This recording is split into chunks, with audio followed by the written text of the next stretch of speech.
The board cracked beneath his right boot and dropped like a dead limb. Caleb hit the crawl space hard, the dust rising with the kind of silence that waits for something worse. He cursed, rolled onto his side, and dragged his leg out from under the broken plank. His knee was bleeding through the denim. He didn't care. His hand slid across cold concrete, catching a rusted nail. But it wasn't the pain that stopped him.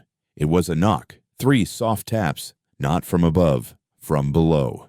He froze, pressed his ear to the wood, waited. Nothing. Then again, tap, pause, tap, tap. Not wind, not pipes. A rhythm, measured, waiting. He looked around. The kitchen was bare except for the old stove and a stack of split wood that hadn't been touched in years. He gripped the edge of the broken plank and pulled, revealing more rotted boards beneath. His breath slowed. He found the metal ring under a layer of ash. A trap door, wedged in place, edges black with soot. "Don't be stupid," he muttered. Still, he pulled. The hinges screamed. The smell hit him first, wet rot, urine, metal, something worse underneath. His stomach clenched. He lowered the door flat and let the light in. She didn't move. Just sat there in the dark, legs folded, arms wrapped tight around herself like rope, hair plastered to her face, skin gray as rainwater, eyes too still. She blinked once, slow and full, then spoke. "I knew you'd come," she said. He didn't answer. She tilted her head slightly, voice quiet but flat. "Mama told me." "Who?" He cleared his throat. "Who are you?" Her lips didn't move again. She just stared. He scanned the walls. Stone, rough cut, no stairs, just a ladder built into the dirt. She could have climbed out. Maybe, or maybe not. Her hands were raw, her fingernails torn. "How long have you been down there?" Silence. "Did he put you there?" Still nothing. He stepped back from the opening, heart punching behind his ribs. The kitchen felt colder now, like the floor remembered something he didn't. "I'll get help," he said, unsure who he was talking to. "No." He turned. Her voice was sharper now. "Don't bring anybody yet." "You need a doctor." "No." He squatted near the hole, trying to keep his voice steady. "Why not?" "He'll find out."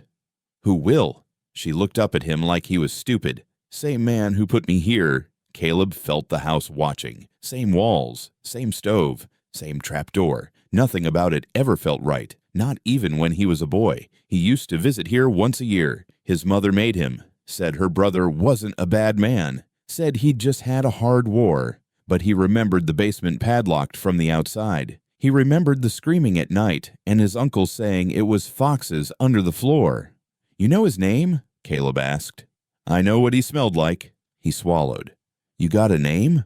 She wiped her mouth with the back of her hand, then looked down at her knees. "Mama called me Clover." "Is that your real name?" "It's mine now." He didn't ask again. A breeze shifted the trapdoor. It groaned slightly against the hinge, and she flinched so hard her shoulders hit the wall. He reached out fast and held the door steady. "It's okay," he said. "It's not him." She nodded once. He scanned her face again. Couldn't guess her age. Maybe 15, maybe older. Her arms were thin but not small. Her eyes were older than his. "You hungry?" he asked. She nodded again, slower this time. He pulled back from the opening, walked to the counter and opened the tin he'd brought. Salt crackers, dried jerky, a flask of water. He tossed them into a bowl, knelt again by the hole and lowered it gently. She didn't reach for it right away. He waited. After a minute, she picked up the jerky first, sniffed it, then started chewing. She didn't look up, just ate like someone memorizing every bite. "Where's your mama now?" "Gone." He nodded, even though he didn't understand. She drank from the flask like she hadn't seen water in days. "You sleep down there." "Only when the light goes away." "What does that mean?" She looked straight at him. "There's still things in here." "In the cellar?" She didn't answer. Caleb stood. I walked a slow circle through the kitchen. The floor creaked with every step. He opened the cupboard. Empty. Touched the old stove. Cold. Nothing had been used in years. "Did you ever leave?" I waited. "For what?" She looked up again. This time her eyes weren't dull. They were focused. "You." He stepped back, uneasy. "Mama said you'd come when the house started screaming." He didn't ask what she meant. He felt it already. The silence here was too loud. Every board creaked like it had lungs. Every corner held a breath. "What's the last thing she told you?" he asked. Clover licked her lips, swallowed. She said, "He'll come late, but he'll come. Just don't open the ribbon until he does." Caleb blinked. "What ribbon?" She stood, finally, and from the corner, under the cot, she pulled a small object wrapped in a red strip of fabric. She didn't unwrap it. She didn't move closer. She just held it and smiled. Caleb didn't speak. He stayed crouched, knuckles white against the edge of the trapdoor. She stood now, hands loose at her sides, eyes fixed on him. Her face was narrow, sunken in the cheeks. A faint scar curved along her jaw. The hem of her flour sack dress hung uneven, like someone stitched it blind or in a hurry. There were rust-colored smudges near her knees. "You hurt?" he asked. "No. You sure?" She looked down at her arms. They were marked, not cuts, not bruises, older, faded in patterns like ropes or straps. "I'm fine," she said. "Are you hungry?" She nodded. "Just once. I gave you food already." She raised the empty bowl. "I ate slowly." So it'd last longer. He felt his stomach turn again, but not from the smell this time. Something in her voice. It wasn't sad. It wasn't scary either.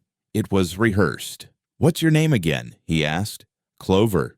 "What did your mama name you?" She shook her head. "Who's your mama?" "You know her." "No," he said. "I don't." "You used to." The room pressed in around him. His breath came tight in his chest. "You've been in this house for a long time?" "Since I was little." "You remember how you got here?" She didn't blink. "He brought me." "Who?" "The man with the ash hands." Caleb rubbed his neck. "What is your way of saying my uncle?" "He wasn't your uncle," she said. "What was he then?" "The one who buried the letters." He sat down hard on the floor beside the trapdoor, legs out, boots scraping the old tile. "I don't understand any of this," he said. "I know," she replied. He looked around the kitchen again. The table was gone. The wallpaper curled like old skin. The stove had split near the bottom, a long crack running from the door to the floor. He'd slept in this room once, years ago. One night only, after a storm took out the bridge, and the bus left him behind. His mother never came to get him. The man upstairs had kept saying, "It's just for a night, son." "We'll get you back in the morning." "You remember me?" Caleb asked. "Yes." "I don't remember you. You were taller then." "I was 7. You didn't talk much." He studied her face again. It was hard to tell what age she was. Not a child, not grown. Her voice didn't fit her frame. "Why didn't you leave?" he asked. "There's no door from down here." "There's a ladder. It breaks if I climb it." He leaned over and looked again. The wood rungs looked solid, weathered, but not cracked. "Have you tried lately?" She didn't answer. He gripped the side of the trapdoor. "Are you scared of something?" She didn't blink. "Have you ever heard bones talk?" He froze. "Sometimes," she went on, "when the house is quiet and I'm still, I hear them." "The bones?" She nodded. "What do they say?" "They say don't move." Caleb stood, shook the tension out of his shoulders. He needed to get her out, but he didn't know where he'd take her. The town clinic shut down last spring. The sheriff was half blind, half crooked, and the preacher was the wrong kind of quiet. "Do you have any family?" he asked. "You," she said. "I'm not your family." "Mama said you were." "What else did she say?" Clover stepped closer to the base of the ladder. For a second he thought she might try to climb, but she didn't. "She said when the house screamed, you'd come," she said. "She said don't look at your hands too long." "What?" Clover held up her palm. "Sometimes they shake when you remember." He looked down. His fingers were trembling. "Are you cold?" she asked. "No." "Then it's just beginning." The floor creaked behind him. He turned quick, half expecting someone at the door, but it was empty. The wind had picked up, just enough to nudge the kitchen screen. He looked back down. Clover was sitting now, knees tucked to her chest, her fingers twisted in her dress hem. "You want to come up?" he asked. She didn't move. "Do you want to go out or not?" "I want to finish something first." "What?" She reached behind her and pulled out a strip of red cloth, same one from before, tied in a loose knot. She laid it flat in front of her, then placed her palm on top. "Mama said don't untie it till you say the word." "What word?" "She didn't tell me." "That's not much help." "She said you'd know it when your voice stopped shaking." He exhaled. "All right," he said. "We'll wait then." She nodded, folding the cloth and slipping it back into the pocket of her dress. Caleb lowered himself to sit against the wall. He'd thought about running, thought about calling someone, but now, in the quiet of that house, with her eyes fixed and blinking less than a cat's, he realized something worse. She wasn't the one trapped here. He was. And maybe he always had been. She sat cross-legged on the dirt, chewing slow, steady. Her fingers dug into the food without hesitation. No questions, no thanks. Just bite after bite, like each one had weight. Caleb leaned on the edge of the trapdoor, arms crossed, trying not to stare, but failing. She licked her thumb, then wiped it on her dress. "You always eat like that?" he asked. "Like what?" "Like you're counting." "I am." He frowned. "Why?" "So I don't eat too much too fast." She said it's better to be slow when food comes back. He sat down, back against the stove. The floor groaned beneath him, but he didn't move. "You mean your mama?" "She said to count every chew, so I remember it." "I thought she was dead." "She is." "But you still talk to her?" She looked up, chewing. "She talks back." He rubbed his knee, still stiff from the fall. "How often?" "When I'm cold. Or scared. And now. Now I'm not sure if she's mad or quiet."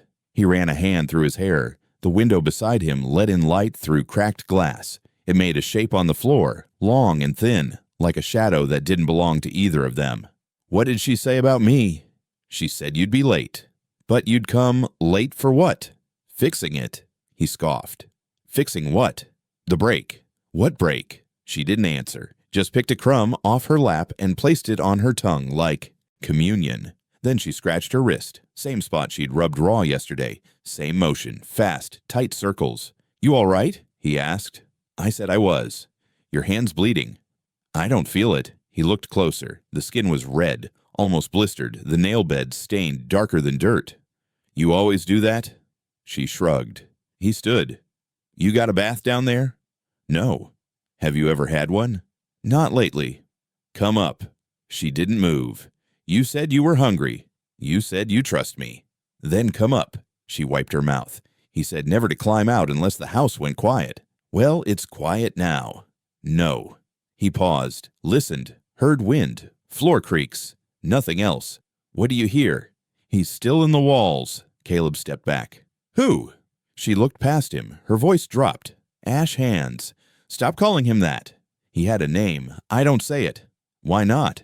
"Because then he wakes up." He exhaled hard and kicked the wall near the sink. Dust dropped from the ceiling. She didn't flinch. "You want to stay down there forever?" "No." "Then come up."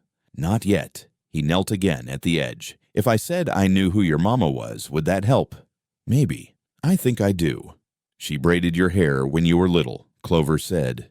He froze. "How do you know that?" "She told me." He rubbed the side of his face. His throat tightened, chest thick with something he couldn't name. "She said you used to cry when she left," Clover whispered. "Said your breath would hitch like a scared animal." "Is that true?" he asked. She nodded. "I don't remember crying." "You did." He looked at the ceiling. The wood above was stained with smoke, thick lines reaching across the beams like veins. The burn marks had never been cleaned. "She said not to blame yourself," Clover said. "For what?" "For forgetting." He sat back down slowly, spine stiff. "What happened to her?" "She got too loud." "How loud?" "She screamed when he locked the first one in." "There were others?" "Yes." "How many?" "I only remember 2. "What happened to them?" Clover scratched again. "I said what happened." "They stopped talking back." He stood, paced. His boots echoed in the empty room. "You know what that means?" he asked. "Yes." "You know where they went?" "No." He faced her again. "You want to get out? You need to help me." "I am helping." "You're not." "I'm telling you what I remember." "That's not enough." "That's all I have." He wiped his hands on his jeans. The kitchen felt tighter now, the air heavier. She reached into her pocket, pulled out the red cloth again, this time folded into a square. "You gonna open it?" he asked. "No." "Why not?" "It's not time." "How do you know?" "Because she hasn't said so." He sat back down at the trap door, his face lowered toward hers. Their eyes met. Neither blinked. "If she was really my mother," he said, "why didn't she ever come back for me?" Clover didn't answer. He leaned closer. "Tell me." "She couldn't." "Why not?" "She was locked in too." He pulled back like she'd struck him. "You said she was dead." "She is." "Then how'd she talk to you?" "She never left." He turned away. "Caleb," she said. He stopped. "She said to tell you one thing." He looked over his shoulder. "She said, 'Don't bury what breathes.'" He stared. The wind moaned through the window again, and this time it almost sounded like it had a voice. The truck rolled up slowly, tires crunching the gravel like teeth. Caleb didn't look up right away, just kept stacking old boards by the fence post, hands covered in dirt and splinters. "You weren't supposed to come back," Darnell said from the window. Caleb wiped his palms on his jeans. "Just clearing the place. A lot of folks were happy it sat empty." "Don't care much what folks want." Darnell cut the engine, stepped out, still carried the limp from that bar fight 10 years back. Still wore the same belt buckle, too. The one with the longhorn etched in brass. "You see the cellar?" Caleb shrugged. "What cellar?" The sheriff's eyes narrowed. "You know damn well." "I stepped through a floorboard." Darnell took a slow walk around the front porch, boots heavy. "And found rot." "You found her." "What?" Darnell stared at him. "You heard me." Caleb met his stare. "You think there's someone under there?" "I think a lot of things," Darnell said. "Most ain't polite to say out loud." He lit a cigarette. The smoke curled lazy from his mouth. "Just clean the place out," he said. "Don't dig deeper than you need." "You worried what I'll find?" "I'm worried you'll make folks remember." He turned to leave. "Hey," Caleb called. "Have you ever seen her?" Darnell didn't face him. "Ain't my job to look in cellars that don't call for help." And then he drove off. That night, Caleb lit a lantern and brought it back to the kitchen. He didn't tell Clover about the sheriff, just handed her another bowl of beans and sat cross-legged beside the open trapdoor. "Have you ever seen a man with a limp?" he asked. She chewed slow, swallowed. "Sometimes."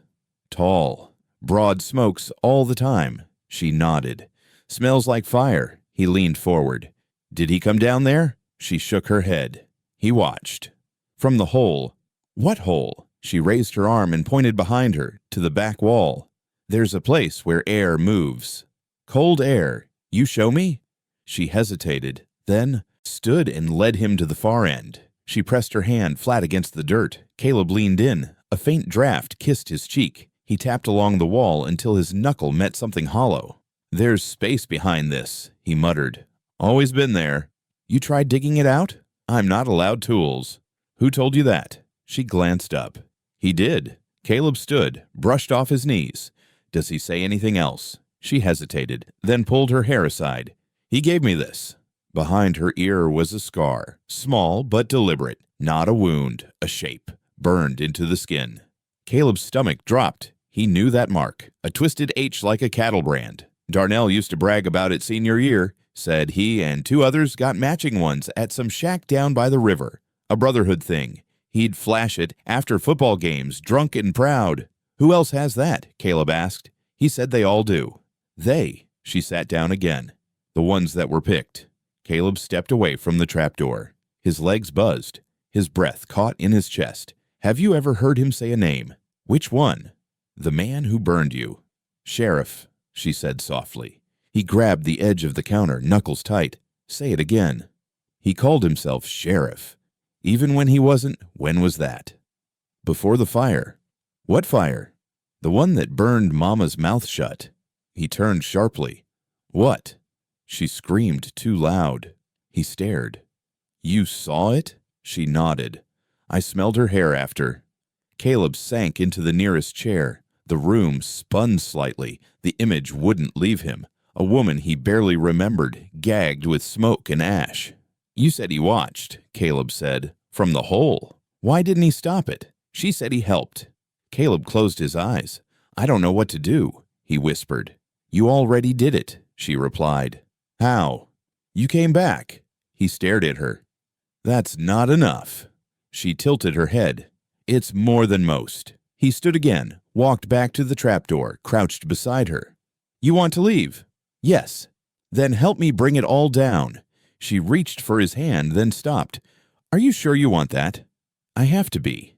She pulled out the red cloth again, unfolded it slowly, revealing something wrapped in old thread. What is it?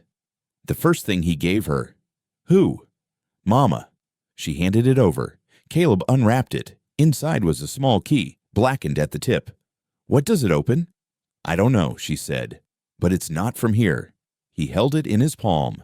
The cold from the metal felt older than rust. The soot came off in waves. Caleb had been scrubbing the hearth with a stiff brush for over an hour, the bristles worn to stubs, his shirt streaked with ash. The brick was old, rough, chipped from years of use. He wasn't sure why he was cleaning it, maybe just to feel something move under his hands that wasn't Clover's silence or the weight of her words. When the brush caught on something loose in the mortar, he stopped, ran his thumb along the seam. The brick shifted barely, like it had been reset without care. He pulled at the edge until it dislodged, revealing a shallow space behind. Inside, wrapped in wax paper turned brittle with time, was a tight bundle of folded letters. The top one flaked in his hands. Smoke damaged, the paper yellowed and curled at the corners. He sat back on his heels, turned the first letter over. The name at the bottom hit like a fist. Grace. The script was shaky, cramped, each line pressed hard into the paper as if she needed the page to feel it. He unfolded more. 10 letters total. A few were half burned, black lacing the edges like fingerprints made of flame. He carried them to the table, careful, laying them out like bones. Clover watched from the cellar, her arms wrapped around her knees. You know someone named Grace? He asked. She didn't move at first, then nodded. Your mama? She wrote every week. These were hidden in the fireplace. I told you. He burned the most. Caleb picked up the 5th letter, the one with the cleanest edge. The ink had bled slightly from moisture. He told me not to call her by name, said names give them strength. But I called her Clover, and she smiled for the first time in days. He looked up. She called you Clover. She gave it to me, the girl said. So I won't forget who loved me first. Caleb's hands trembled as he unfolded the last letter in the bundle. The top half was legible. The rest turned to ash mid-sentence. If he ever touches her again, the line ended in a black smear. The paper crumbled between his fingers. Clover stood slowly. Her face floated just above the floor line of the trapdoor, watching. Did she ever get out? He asked. Only once. What happened? She came back. Why? She said it wasn't finished. Caleb picked up one of the burnt scraps. The edges glowed faint under the lantern light. I think she tried to warn someone, he said. No one listened. He turned to her. Who was she writing to? Clover's eyes flicked to the wall. Anyone. Everyone. She had no one else? She had you. He stood. I was a child. So was I. The wind rattled the window behind him. One of the letters fluttered off the table, landed near the stove. He bent to pick it up. The ink was smeared from something else. Blood, maybe, or water. The writing was faint, but readable. They said he'd be watched, that the town would keep him in line, but they look away. Every Sunday they sit in pews and let their girls go quiet. He stared at the page. You think she meant the sheriff? He asked. Yes. You? Sure. Clover stepped back down into the dark. He used to read the letters before he burned them. Said they were full of poison. Caleb felt the heat rise in his chest. He stacked the letters again, careful not to crush them. You remember the last time you saw her? She was crying. Was he hurting her? No. Then why cry? She was holding the match. Caleb stopped breathing for a second. What match? She set the fire. Just a small one. Just to see if anyone would come running. He pressed his palms against the edge of the table, staring at the letters like they'd speak. You think that's how she died? No. Then how? She left the door open. He turned. What does that mean? She gave me the key. He found it missing. You escaped? For one night. And I came back. She didn't. He dropped into a chair. The air in the room had gone still. Even the wind outside seemed to hold its breath. You blame yourself? He asked. No, you should have kept going. I was 7. He rubbed his face. His hands were coated in ash. When he looked down, they shook. She said you'd come when the letters were light enough to lift. What? She said the fire was too fresh before. The truth is too heavy. Now you can carry it. He looked again at the scorched pages. I don't know what to do with them, he said. Read them out loud. To who? To the ones who looked away. Caleb stood again, lifted the first letter in the pile. Hold it like a confession. His voice cracked when he started. My name is Grace, and I do not want to be quiet anymore. She pointed with her foot, slow and flat, to the corner by the sink. A pale ring stained into the floorboards, surrounded by flecks like dried syrup. Caleb stared at it, stomach tight. What is it? Where she bled. He didn't speak. She was scrubbing the stove when she slipped. He didn't like the mess. He crouched down, touched the edge of the mark. The wood was warped from years of moisture. She told me not to cry, Clover said. Said it made it worse. Who made you clean it? She kept staring. He did. With what? Salt. He flinched. She said it was to keep the spirits away, Clover added, voice dull. He said it was to remind me. Remind you of what? Where mess belongs. He rose to his feet. The air smelled of old water and rot. Did he hit you? She didn't answer, just walked over to the couch in the next room. The cushion sagged, moth-bitten. She curled up in one corner, pulling an old canvas jacket over her shoulders. Is that his? She nodded. Why wear it? She pressed her cheek against the sleeve. It smells like a barn. Not him. You miss the barn? It had birds. They didn't scream when the door opened. Caleb turned away. The back of his throat burned. He opened the screen door and stepped outside without a word. The wind was a bit cold. He walked past the porch and stood behind the woodpile, took 3 deep breaths, then leaned over and vomited in the dirt. It came up hard, beans and bile and something heavier. His palms sank into the soil. The world spun. He stayed crouched until his legs shook. When he finally stood, he looked back at the house. The windows didn't reflect anything. They just watched. Inside, she hadn't moved. Back in the kitchen, he wet a cloth from the pump sink and knelt again at the corner stain. She didn't look up. You want me to clean it? No. Why not? Some things belong. He scrubbed anyway. Slow, gentle. You still cry? He asked. No.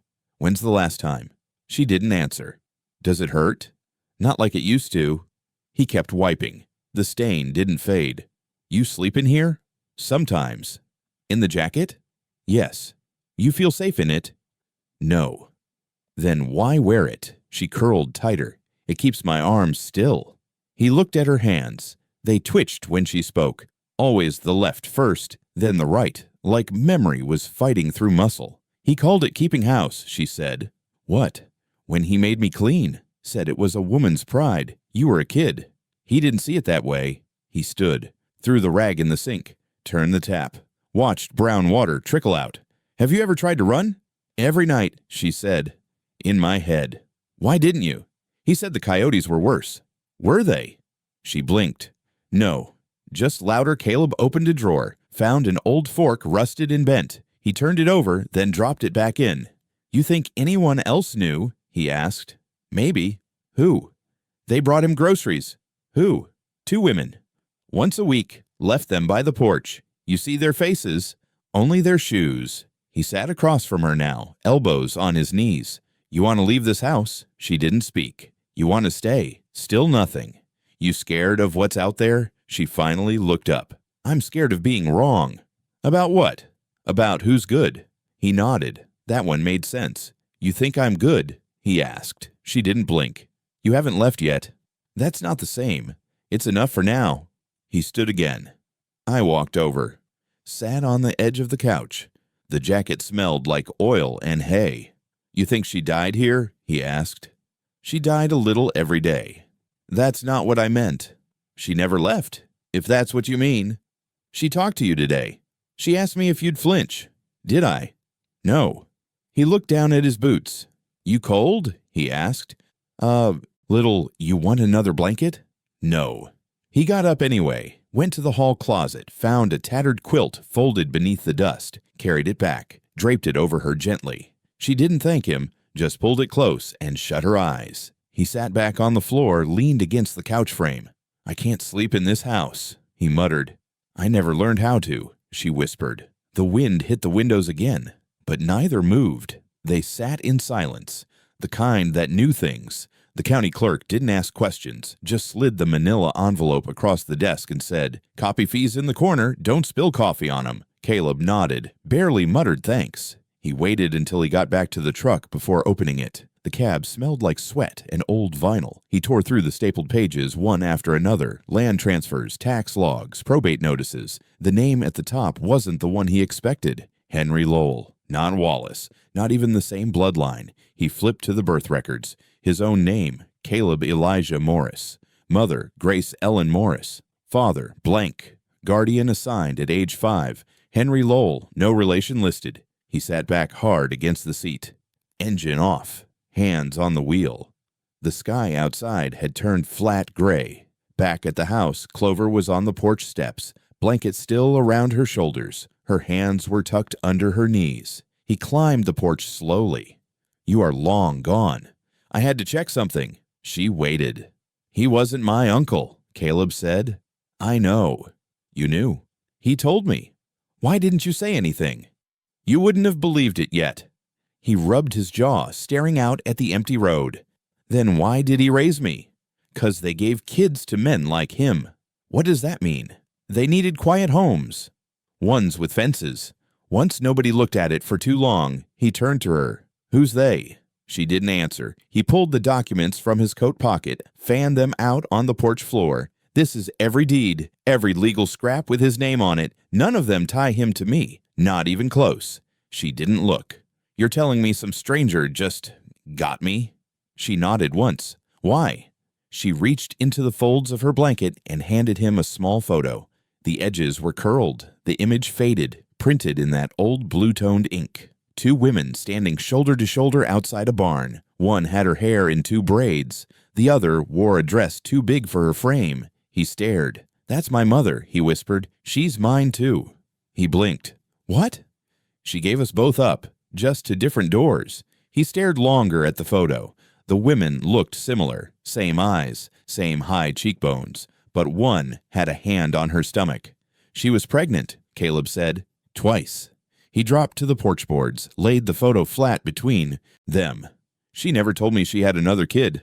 "She told me I had a brother," Clover said. "Said he got out first. Said he'd find me someday, if he remembered her voice." He looked at her. "Why would she give us to men like him?" "She didn't have a choice." "There's always a choice." She shook her head. "Not here."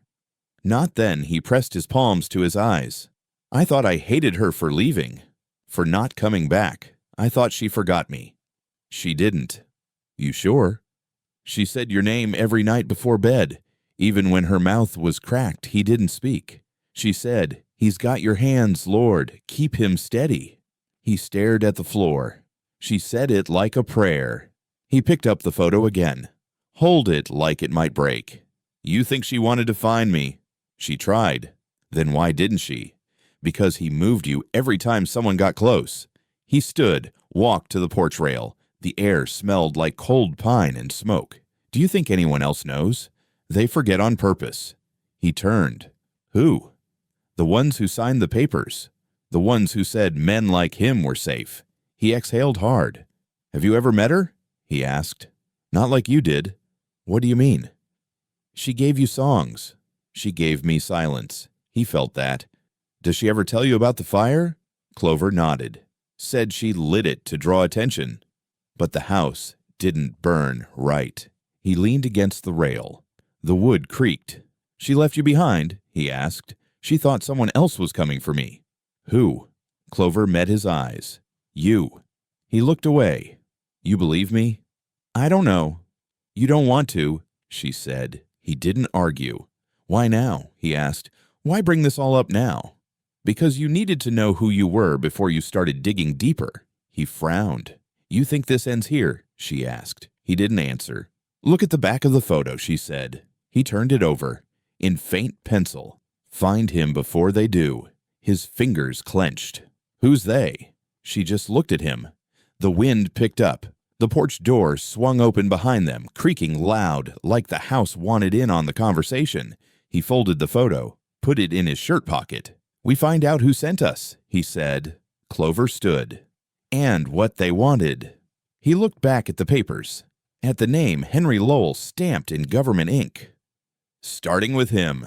Clover didn't say a word when she entered the room. Her bare feet made no sound against the wood. Caleb sat at the kitchen table, going through court records again, circling names in pencil, staring too long at every stamped signature like it held a confession. She crouched by the fireplace, pressed her hand against the floorboard beside the hearth. Her nails slipped into the crack like they knew it. The plank lifted with a dry pop. She reached inside. "What's that?" Caleb asked. She didn't answer. She pulled out a small wooden box, splintered, lid bowed from years of pressure. She sat across from him, set it on the table between them. "You want me to open it?" he asked. "No." "Then why show me?" "So you'll understand." She flipped the lid. Inside was a small animal bone, clean, yellowed, maybe from a rabbit or a bird. It was wrapped in red ribbon, tied into a careful knot, the kind a child learns to make and never forgets. Caleb didn't move. "What is it?" He said if I opened it, I'd disappear like the others. He looked up. "What others?" She stared straight ahead. "The girls before me." His chest tightened. "Are you sure they were real?" "Yes." "How many?" "I only saw pieces." "What pieces?" She placed her fingers gently on the box. "Hair, teeth, a shoe once. Too small for me." He looked at the bone again. The ribbon looked almost new, like it had never been touched by dust. "You believe him?" She didn't answer. "You think opening it would kill you?" "I think it will remember me." He sat back. "That's not the same." "No," she whispered. "It's worse." He reached out, then stopped short of the ribbon. "Does he ever show it to you?" "No. He just told me the rules." "What rules?" "No crying past sunset. No speaking unless spoken to. And never untie the ribbon." He leaned forward. "He told you why?" She shook her head. "Said it was my inheritance." "Inheritance?" She nodded. "Said all good girls get one." Caleb rubbed his temples. His hands were shaking again. "You think they're still here?" he asked. "I know they are." "Where?" "On the floor. In the walls. Some in the barn." He stood, walked to the sink, ran cold water over his face. It didn't help. The kitchen was too quiet again. "Have you ever talked to them?" he asked, wiping his face with his sleeve. "Sometimes." "They talk back." She nodded. "Not in words. Just feelings." "What do they feel like?" "Forgotten." He sat back down. "Have you ever tried to bury the bone?" She looked at him. "Why would I bury something while still listening?" "You think it listens." She nodded. "Not like people, like the ground does, like old wood." He exhaled. "This is sick." "It's a memory," she said. He leaned in again, stared hard at the ribbon. "You think he killed them?" "I know he didn't let them live." Caleb's eyes narrowed. "And no one knew." "They knew. But knowing and doing are different." He tapped the table. "And this was just sitting under the floor?" She nodded. He reached for it. She grabbed his wrist. "Don't," she said. "I need to see." "You need to wait." "For what?" "For it to ask." He yanked his hand back. "It's a bone, Clover." "It's a warning," she said. "It's a name someone forgot." They stared at each other for a long moment. "You want me to believe in ghosts now?" "I want you to believe in history." He stood, pushed the chair back roughly. I walked toward the hallway, but didn't leave. "You think I'm part of this?" "I think you were always part of this." "You think I was meant to find this place again?" She nodded. "Mama said it only takes one to come back and carry it." He leaned against the doorway. "Carry what?" "Proof." His throat tightened. "You think this little box is enough?" "It's not just a box." She slid it across the table. "It's a grave," she said. "The kind no one marks." He looked down at it again. The knot stayed tight. The ribbon held its shape like it had purpose. He didn't touch it. He sat back down. "What happens if I open it?" "Then it stops whispering." He didn't ask what that meant. "I don't want to be like him," he muttered. "You're not." "How do you know?" "Because you're still listening." She folded her hands. He never did. The lantern above them flickered once. He looked toward the window. The light outside had changed. "You think it's starting?" he asked. She nodded. "It started the minute you remembered." The map was brittle in his hands, the folds deep and rubbed nearly white from age. Caleb traced the faint red pencil line that curved around the orchard, past the mill, and vanished into the trees. Clover said there used to be a road there, said it disappeared after the second fire.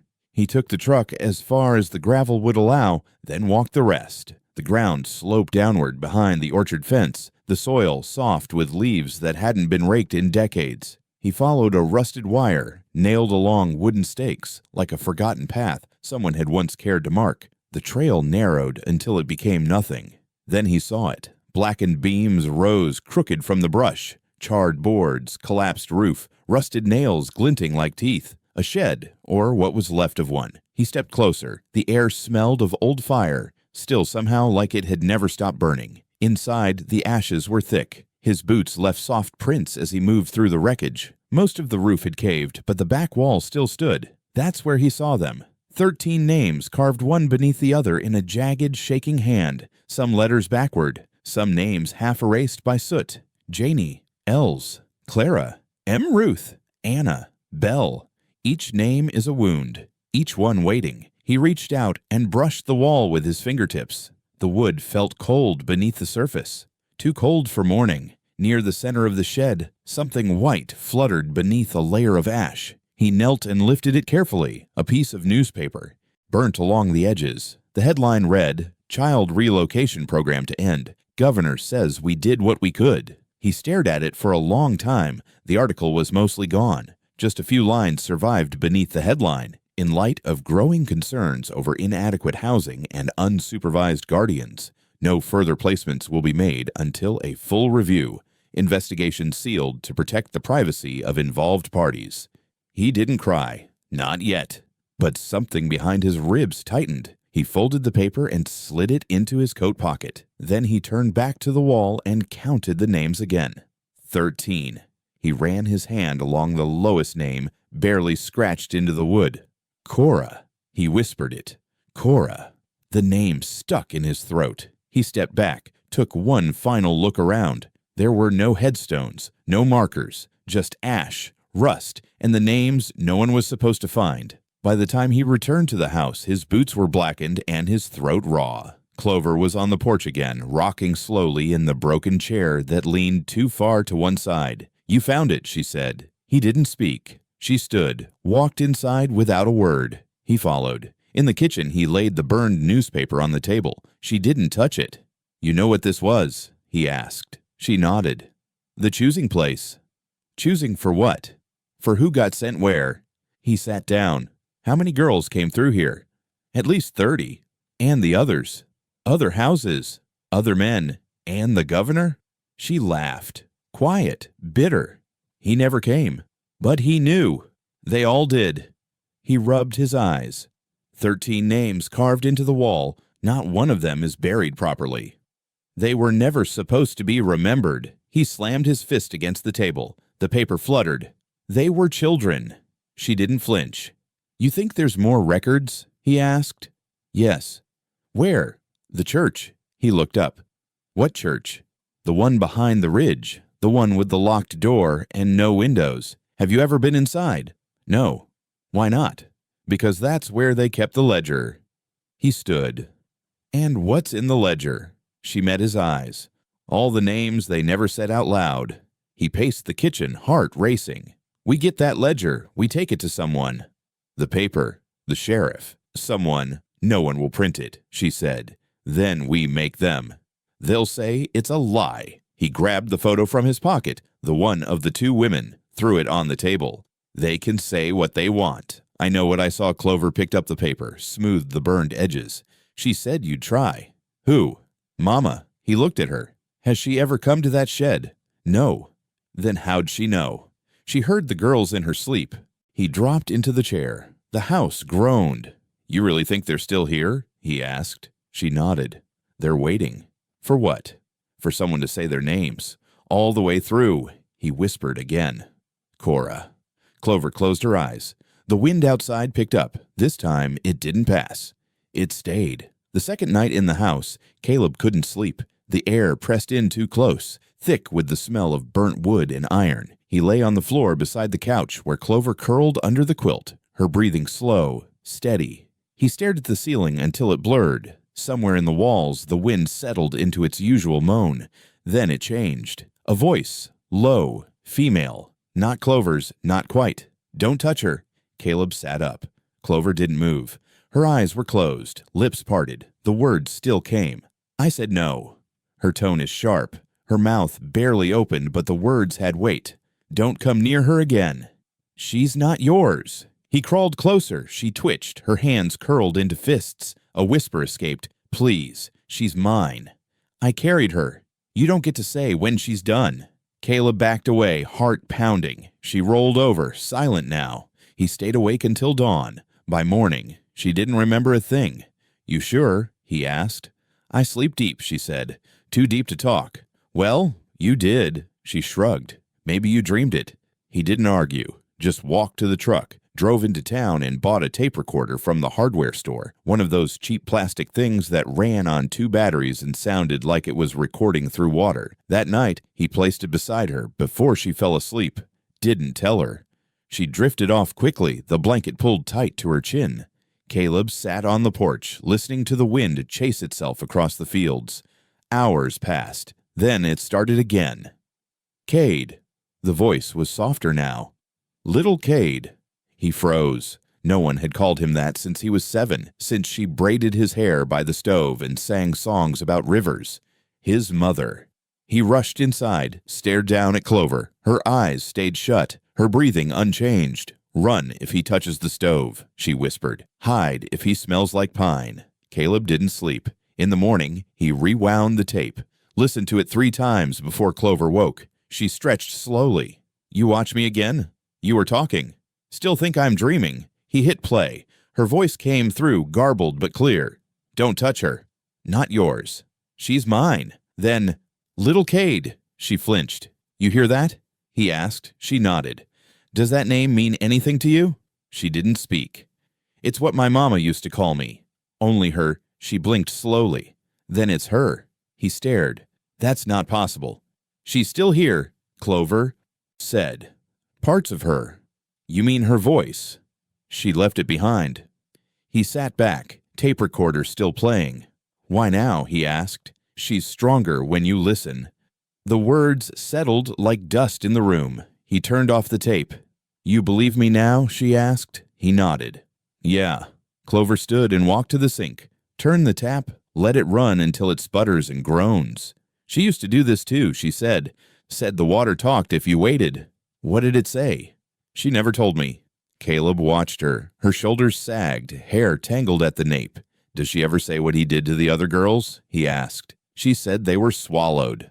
Swallowed by what? By forgetting. He stood. That's not a real answer.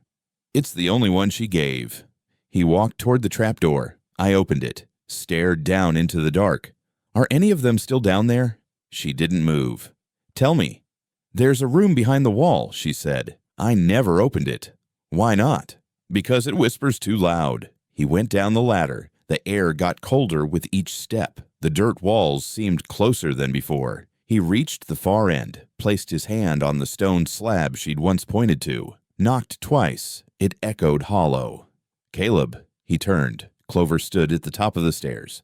Don't open it alone. He climbed back up. The light hit his face hard. You think she's really into you? He asked. Clover sat on the floor, legs crossed. I think she's waiting for something. For what? For you to believe she didn't break. He dropped into the chair by the table. The recorder still sat there. The tape inside is still warm. He hit play again. The same line repeated. Little Cade. Don't forget the dog under the stairs. He froze. What? Clover asked. When I was a kid, he said, I used to hide under the stairs with my dog during storms. She always brought us a blanket, said the thunder couldn't reach us if we stayed still. She remembers you, Clover whispered. His throat clenched. She's coming back piece by piece, she added, and you're the last one holding her name. He didn't cry. Not yet, but the wind outside carried her voice again, and this time it said, Come home. The woods behind the ridge weren't marked on any map. Caleb checked 3 of them before Clover handed him her coat and stepped barefoot into the brush. You sure it's this way? He asked. She didn't answer, just kept walking, pushing past brambles like they knew to move. The trees thinned and twisted the deeper they went, like the ground had grown bitter with memory. He followed, thorns catching at his sleeves, snapping back across his thighs. Where are we going? There's a well. A well? Behind the church. Why? She turned, just enough for him to hear. Because it remembers. They came out into a clearing, half-dead grass, an old stone chapel tilting left like it had grown tired. The steeple was gone. The door hung loose from one hinge. Behind it stood the well, round, brick-lined, covered by a rotted wood cap. Is it dry? He asked. She stepped forward, gripped the rusted crank, and turned. The rope moaned. The bucket rose slowly. When it reached the top, it scraped hard against the stone lip. She pulled it out and set it down. Caleb didn't speak. He didn't move. Inside the bucket were teeth. Tiny. Humans. Not loose and scattered. Wrapped carefully in a strip of flour sack cloth tied with thread. He knelt. I looked closer. The cloth was stained, edges torn. The teeth were baby-sized, 8 of them, all bottom row. He looked up at her. That's where he put the first ones, she said. His throat burned. Why here? Because the church wouldn't look. He stood slowly, wiped his palms on his jeans. How many? She didn't answer. Clover. She just looked at him. How many? She turned her head toward the chapel. They sang loudly. That's how you knew someone was missing. He followed her gaze. The windows were gone, frames rotted black. Inside, the pews had caved in. The pulpit leaned like it had wept itself into the floor. He stepped toward the entrance. Are you sure we can go in? They kept the ledger beneath the altar. He pushed open the door. It didn't squeal, just gave in. Dust swirled like breath. The floor was soft in places, boards eaten through by time or something hungrier. Clover walked straight to the front, knelt, and pulled the old rug aside. Beneath it was a trapdoor. She opened it without hesitation. He followed, lowering himself into the dark. The air below was dry, still. One oil lamp sat on a shelf, a matchbox beside it. He lit it. The room smelled like dried ink and wet paper. In the center was a wooden chest. She didn't touch it. He knelt, opened the lid. Inside were ledgers, dozens, bound in leather, corners worn. He flipped one open, pages filled with names, dates, assignments, initials scrawled in the margins. What are these? Placements, she said. Who got sent where? Who didn't? He turned a page. A name stopped him. Grace Ellen Morris. Disqualified. Attempted disruption. Child reassigned. His hand clenched the book. Another page. Another name. Clara May H. Missing. Presumed runaway. He kept turning. Clover unlisted. Withheld. No file created. He looked at her. They never wrote me down, she said. Not properly. Why? So no one would ask where I went. He stood, gripping the ledger like a weapon. We take this, he said. We take it to someone who can't look away. She didn't speak. You hear me? She nodded. You think that'll be enough? He didn't. Answer. Outside, the wind picked up. They climbed back out. He paused by the well. Did anyone ever drop a prayer down here? He asked. Only promises. He stared into the black hole. The rope still swung. I don't think I believe in God anymore, he whispered. That's okay, she said. He stopped coming here a long time ago. He dropped the cloth-wrapped teeth back into the bucket. I lowered it slowly. Let the past go quiet. The lantern shook in Caleb's hand as he descended the cellar steps. Each rung of the ladder groaned louder than he remembered. The air grew colder, heavier. Clover didn't follow. She'd stood at the top, arms crossed, eyes unreadable. You won't like what's behind it, she'd said. He crouched near her cot, pushed it aside, and ran his fingers along the back wall. The stone was uneven. His palm caught on a groove, then another, a seam. He pressed hard. The panel shifted with a sharp crack and let out a slow breath of damp air. Behind it was a tunnel, narrow and wet, carved into earth instead of laid in stone. He hesitated, then stepped in. The walls narrowed fast, forcing him to hunch. The lantern scraped the ceiling. Drips echoed from somewhere ahead. The mud clung to his boots, thick as blood. 10 paces in, the tunnel opened into a small chamber. The room was crude, barely wider than a closet. The walls sloped unevenly. One cot, older than the one outside, sat against the far corner. The blanket on it was moth-eaten, stiff with rot. The floor was scattered with bits of cloth, rusted hinges, a shoe missing its sole. He stepped carefully, holding the lantern low. Something glinted in the dirt. He knelt and brushed the soil away with his fingers. A chain, thin, silver. He pulled it free. A child's locket. He wiped his face clean. The front was etched with a flower, worn nearly smooth. He pressed the clasp. It didn't open, rusted shut. But on the back, still legible through the grime, "For Emmy with love, G." He stared at it for a long time, then turned. Clover stood in the tunnel's mouth. He held it out. "Yours?" She shook her head slowly. "My name's not Emmy." He stepped closer. Then, who was she? "One of the first." "Do you remember her?" "No," she said. "But the room does." He looked around. "Why didn't you tell me this was here?" "Because it only opens for you." "That makes no sense. Neither does any of this." He stared down at the locket again. "You think Grace gave her this?" "She marked what was hers. That way, if anyone found us, they'd know someone tried." He slipped the locket into his coat pocket. "What happened to Emmy?" he asked. "She stopped talking one night." "Never start again." He studied her face. "You saw it?" "She was gone before I came, but her name stayed." He looked at the stains on the cot. Dark, set deep into the fabric. "How? Many slept in here. More than should have." He stepped out back into the tunnel, letting the dark behind him swallow the room whole. Clover followed. Back in the main cellar, he placed the lantern on the crate and pulled the cot back into place. "You still sleep down here?" he asked. "Only when it's quiet." "You think the house knows?" "Yes." "What's it waiting for?" She sat on the edge of the cot. "Truth or fire?" He nodded. Pulled the locket back out. "Hold it up." "You think we could find out who she was?" Clover shrugged. "Only if someone still remembers." "She's not in the ledger." "Then she was never supposed to exist." He tucked the locket away again. "We should bury it," he said. "No." "Why not?" "Because it's not done yet." He didn't ask what that meant. They climbed back upstairs. The kitchen light was soft in the evening. The ledger still sat open on the table, the tape recorder beside it. Caleb sat, rubbed the back of his neck. "I keep thinking if we gather enough, papers, photos, bones, it'll feel like a story I can hand to someone, but it just feels heavier." "That's how you know it's real," she said. He looked at her. "Do you think the people who started this ever imagined someone would come back?" "No." "Then maybe that's all I am. A mistake in their plan." "Maybe," she said. "But you're here." He picked up the tape recorder, hit rewind. "You want to hear her again?" Clover shook her head. "I don't need to." "Why not?" "She's louder when I sleep." He stared at her. "She wants something from me," Clover said. "What?" "She won't say it." "Then how do you know?" "Because she won't let me rest." Caleb stood, walked to the sink, turned the tap. Still dry. "You think there's more behind that wall?" he asked. "Yes." "You scared to see it?" "No." "You want me to?" "Not yet." He looked over his shoulder. "Why not?" "Because Emmy's not finished being found." Caleb kicked the door open hard enough to rattle the windows.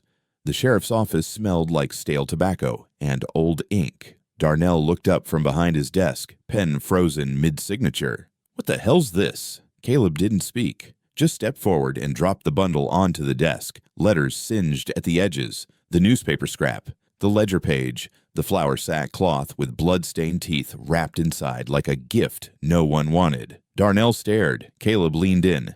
"The governor's name is all over that ledger. Signatures, placements, disappearances. You see it." Darnell didn't reach for the papers. "I said look." Darnell sighed, sat back.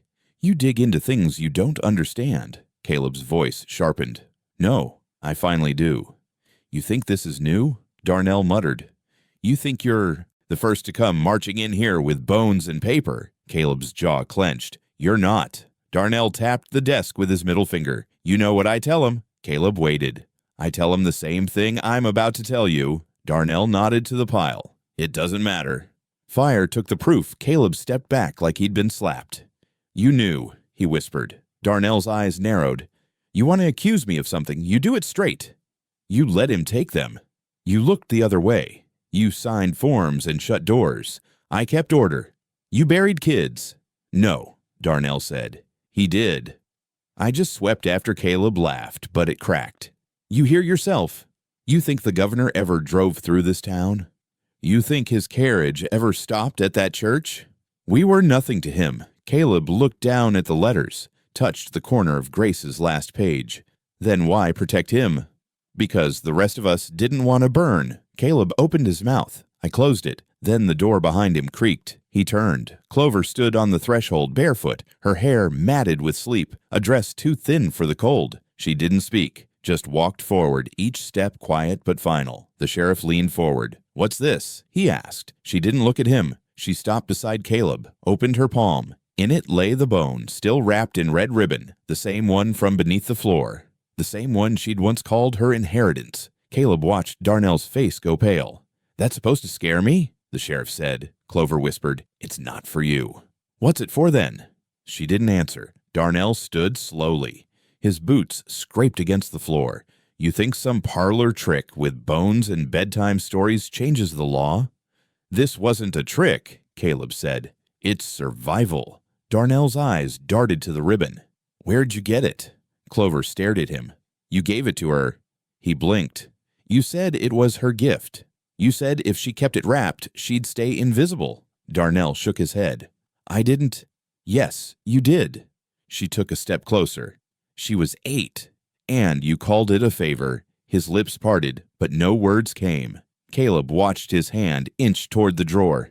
"You touched that gun," he said, "and I swear to God, I'll drag every bone in that well into town square." Darnell froze. "You think fire takes everything?" Caleb said. "It doesn't." He pointed to the ribbon. "That didn't burn. It was under ash, under rot, but it's still here, just like the names you never said, just like the ledger." Darnell's hand dropped. He sat slowly. Caleb turned to Clover. "Say it." She shook her head. "Say her name." "She's not mine to name." "Then say yours." She looked at Darnell. "Clover." The room fell still. "She wasn't listed," Caleb said. "Wasn't numbered. She was erased before she ever opened her mouth." Clover laid the bone on the desk. "This isn't evidence," she said. "It's a receipt." Darnell reached for the letters, held one up to the light. His hands trembled. "You think this'll change anything?" "No," Caleb said, "but it'll start something." "And then what?" "Then you run." Darnell stared at him. "And if I don't?" Clover answered. "Then the girls who sleep beneath the church will wake, and they'll speak through us." The sheriff looked at her like she was something ancient. Then he stood. I walked to the corner, sat down, didn't say another word. Caleb gathered the letters, the ledger, the cloth. Clover took the ribbon back in her hand, and, for the first time, the bone inside didn't feel cold. She stepped onto the porch slowly, 1 foot at a time, as if the boards might bite. The quilt hung loose from her shoulders, trailing behind her like a skin she'd outgrown. The morning sun caught the dust in her hair. She squinted, eyelids twitching against the brightness, and lowered herself onto the top step. Caleb watched her from inside the screen door, arms folded, a coffee mug cooling in his hand. She hadn't come out before, not even during the nights when the air inside turned too still. Now she was here, and she wasn't shaking. "You all right?" he asked. She nodded barely. "Are you cold?" "No." She sat with her arms bare, goosebumps rising like small voices. Her eyes stayed closed, but her lips moved, just a little, just enough to suggest she was mouthing something silent to herself. He stepped onto the porch, leaned against the rail. "First time out here?" "In the light," she said. "Are you staying?" She tilted her head toward him. "No." He swallowed. "Where'll you go?" She lifted one hand slowly and pointed toward the sun. It was still low in the sky. Not yet hot, but bright enough to make her blink. "You got somewhere out there?" he asked. "No." "Then why leave?" "'Cause I can." He nodded, looked down at the cracked wood beneath his boots. "Do you need anything?" She didn't answer. "You want me to walk you somewhere?" "No." They sat in the quiet, the kind that settled like a blanket across both their shoulders. "You think it's done?" he asked. "The house is done," she said. "The rest ain't." "You think he'll run?" She opened her eyes. "It doesn't matter. He might talk. He might lie." Caleb turned the mug in his hands. "We could leave together. Go somewhere clean." She shook her head. "You still got things to fix." He stared off toward the barn, half collapsed and wrapped in vines. "What more's left?" She smiled. The ones who looked away still live here. He sighed. I'm tired, I know. She pulled her knees up to her chest, rested her chin on them. Mama said I had a sister, she said. Caleb looked over. I think that's me, he said quietly. She nodded once. Then I guess I'm not alone anymore. They sat without speaking. A bird landed on the railing, fluttered once, then flew off. He stepped down into the yard, walked out into the grass that hadn't been cut in years. She watched him kneel and dig his hand into the dirt. When he came back, he held the locket. Emmy's locket. The rust still clung to the clasp, but he'd polished the front clean. He placed it in her palm. Bury it? She asked. No. Then what? You carry it. She closed her fingers around it. Why me? You're the last one who stayed. She turned the locket over in her hand. Maybe I'll find where she went, she said. You think she ran? I think she was pulled. He looked down the road that cut through the trees. You want the truck? No. You walking? She nodded. He rubbed the back of his neck. You'll come back? If I find something worth bringing. He smiled. Fair. She stood, pulled the quilt tighter one last time, then let it fall to the porch floor. You want shoes? No. She stepped off the porch, bare feet in the cold grass. Caleb watched her walk until the trees took her. He didn't follow. Not yet. The wind moved through the rafters above him. It no longer felt like breath held in fear. He turned to the house. I walked back inside. The tape recorder sat on the table. He pressed play. The voice came through again. Little Cade. Tell her she carried enough. He paused the tape, whispered, She knows. And for the first time since the cellar screamed, the house stayed quiet.